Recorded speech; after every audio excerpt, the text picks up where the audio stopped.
The summer transfer window has ended, and I think it's safe to say that Liverpool went crazy, both in terms of outgoings and incomings. But can Liverpool, with the squad that they've assembled, challenge for all four trophies? Go for all four. Make sure you like, comment, subscribe, turn on post notifications. Without any further ado, let's get into this one. So, obviously, we won the league, dominant fashion. Arne Slot's first season. It felt nice. Why don't we do it over and over and over again? And this summer transfer window that just transpired, it has been a real statement of intent. So going through them right now as I can get up on the screen. In terms of incomings, Hugo Ekitike obviously landed from Frankfurt to Liverpool Football Club. He took the Bundesliga by storm last season. Jeremy Frimpong also took the Bundesliga by storm. He landed at Liverpool Football Club. Milos Kerkez, he was, oh my god, apologies. Milos Kerkez, who was the best left back in the league last season, landed at Liverpool Football Club. Amazing signing. Giovanni Leone. Now, I haven't watched Giovanni Leone, but from what I've been seeing from other people's opinions on him, he looks like a talent on the horizon. So that's one for the future. Mohamed Dasvili obviously got it done last season, but became a Liverpool player this window. Obviously, Pissy landed. Florian Wirtz, a German sensation, one of the best number 10s in world football, landed for then a Premier League record at the time, which was broken just recently. Obviously, Woodman arrived on the free transfer. Will Wright, who's a talent. Arsenal was linked with him. We managed to prize him away from Salford City.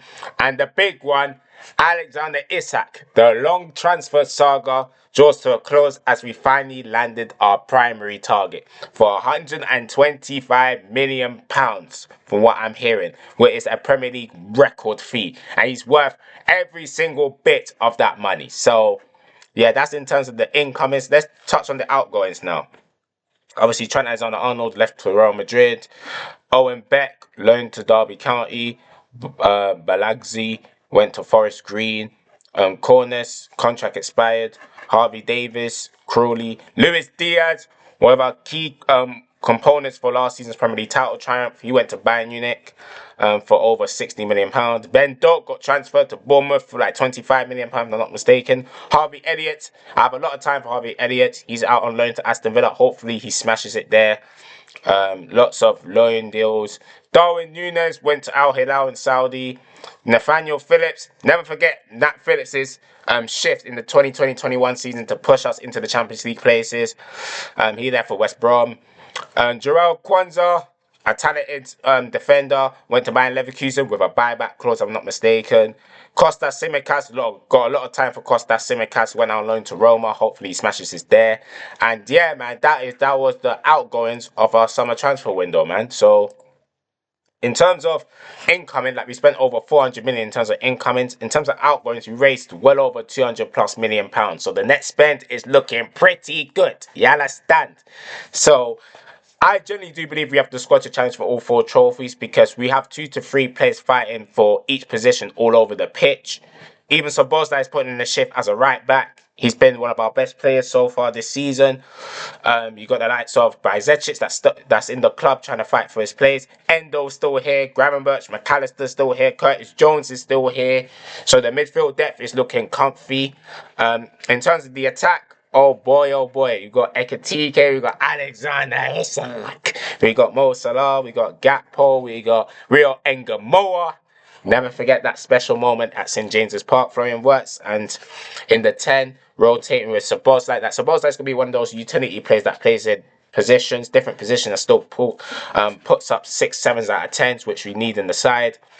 And it's going to be a lot of rotation because last season I don't feel like Arne Slot rotated enough. I even forgot Chiesa. Federico Chiesa has a point to prove to get into that Italian team for the World Cup, which I'm so happy he's staying because I refuse to believe that he's finished. So yeah, in terms of challenging for all four trophies, I feel like we didn't rotate enough last season. I feel like Arne Slot tried to play the starting 11 every single game, which I understood because we won the league by doing that virtually every game, but it did cost us in the Carabao Cup final, like a rotation. Also the PSG game, in the Champions League. He did rotate it against Plymouth and we lost. So that probably scarred him. But I feel like this season, with more games now, it's a World Cup year. Rotation is very important. You understand? So as I go back on the screen, let's go through the starting 11 that we are currently assembled. So obviously, this is the starting 11, which I think is our strongest starting 11.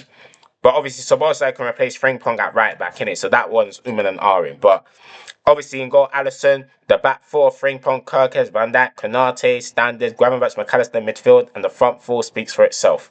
So in terms of, so tactically, it's going to be very interesting to see how we play with this team, because this is virtually a super team. The way we build up, the way we attack in the final third, the way the midfields coexist both offensively and defensively as well.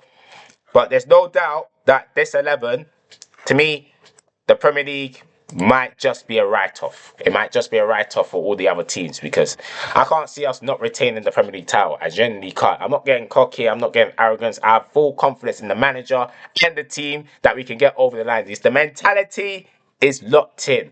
So FA Cup, Carabao Cup, we can definitely rotate very well to get far in them competitions. Champions League, the teams that were playing in the Champions League, the likes of Atletico Madrid, Real Madrid, Inter Milan, Kronberg, Galatasaray, Frankfurt, Marseille, and I'm missing out one other team. But yeah, man, it's a very good Champions League games that we have, and I'm pretty sure we're gonna make it to the round of 16. So yeah, man, let's just hope we go further than what we done last year, because I feel like we got the team. I think we would have learned from what happened last season and try to go one better. And we have individual quality in the side now. So if the system doesn't work, the players can bail us out. You understand? We don't have to rely on Mo Salah in terms of the attack anymore, because we got Alexander Isak. So yeah, man, you know how happy I am to do that now. And you see them celebrations as well. It's landing. It's landing, man. So yeah, man, I do feel like we can challenge for all four trophies. What's my prediction for the season? That I think we're going to win two trophies this season. I'm going to keep it humble. I feel like we're going to win two trophies this season. I feel like the Premier League's going to be one of them. And I do feel like the FA Cup's going to be one of them as well. I feel like we're going to win the Premier League and the FA Cup. The traditional double, which will be a great season. So hopefully that comes to fruition. And yeah, man, that is my take on if Liverpool can challenge for all four trophies for this upcoming season. Make sure you leave a comment down below in terms of what's your take on that question. Do you think we can challenge for all four trophies? Make sure you like, comment, subscribe, like I said at the intro. And yeah, man, 6 more to go until 200 subscribers. So let's keep pushing, man. Let's keep pushing. You understand? And until then, I'm out. Love.